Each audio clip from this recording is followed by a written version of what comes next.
John Hutchison could reproduce every one of the effects we saw at the World Trade Center. This is the work of John Hutchison. This metal is not kinked, not buckled, smooth curvature. This is a solid block of iron, 2 inches by 2 inches by 7 inches. And it crumples up. Also it fumes, and I compare it with WTC fuming of a door handle.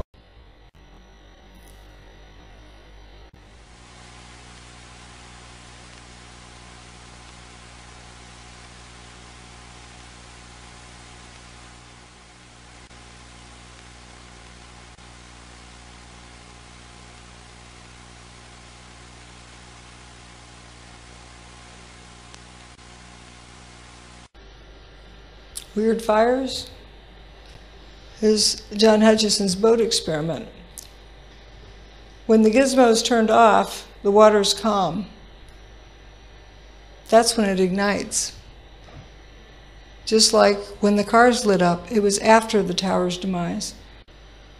The water is calm, boat lights up.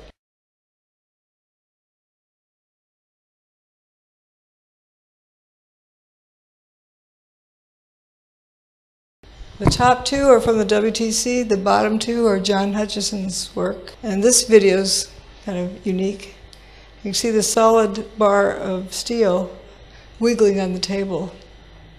There's another one where it does sit-ups. He plugs this into a regular wall outlet. What he does is create a static field, and within the static field, he interferes radio frequency signals, like microwave.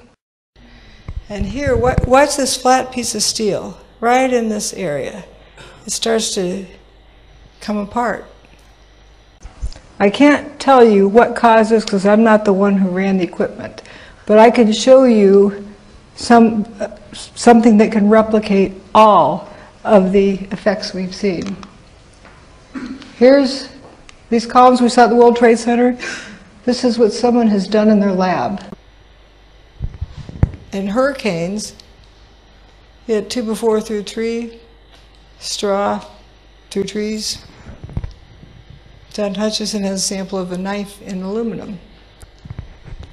At the WTC, you have this peeling effect on the cars. I didn't know what that meant until I saw John Hutchison's aluminum samples that are peeled up. WTC file cabinet, coins aren't melted. That's not melted from heat. This wood, this is John Hutchison's sample, wood embedded in aluminum. If the aluminum was hot enough to melt, if it was melting because of heat, the wood would be burned. One of the more unusual artifacts to emerge from the rubble is this rock-like object that has come to be known as the meteorite. So the aluminum melted for a different reason, or they fused together from something different.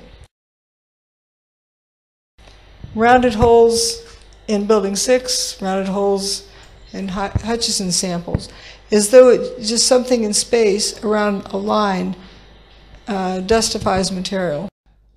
What we're essentially trying to show, particularly in the last section, that what happened on 9/11 is very much similar to what John Hutchison did in his experiments. Here we have a collection of samples from 1979 to 1989 of metal pieces done by the Hutchison effect apparatus. And we're going to start with the very first sample, which gained a lot of history around the world and also in a lot of national laboratories, which is this very large, heavy steel bar. As you can see here, the crumbling material here is off the end of this bar here. And actually it's a transmuted material that is unknown in the metallurgical handbooks. And this particular sample has been to Germany, in the United States National Laboratories, also in Japan and other locations, and extremely rare material that appears to be a major transmutation. Now, getting into another sample here, we find a heavy piece of what they call extruded brass, that exploded with inside itself, ripping it into this pattern here, ripping it apart.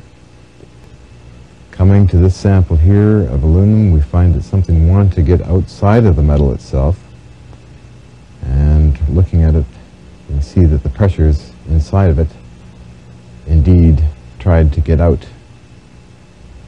And going to samples that have other samples sitting on top of them.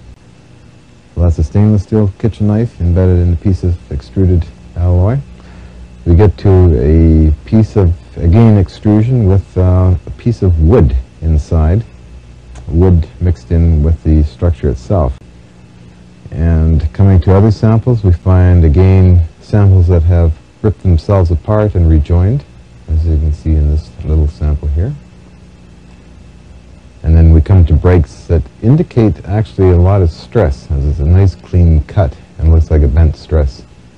So this is broken in a fashion perhaps like that. And then on the other side of the coin, we come to something that looks like it was ripped apart or turned to jelly and ripped apart and frozen in time and space. This large aluminum sample, again extrusion alloy, was once one piece and was totally formed like this after some experiments, actually seen on video.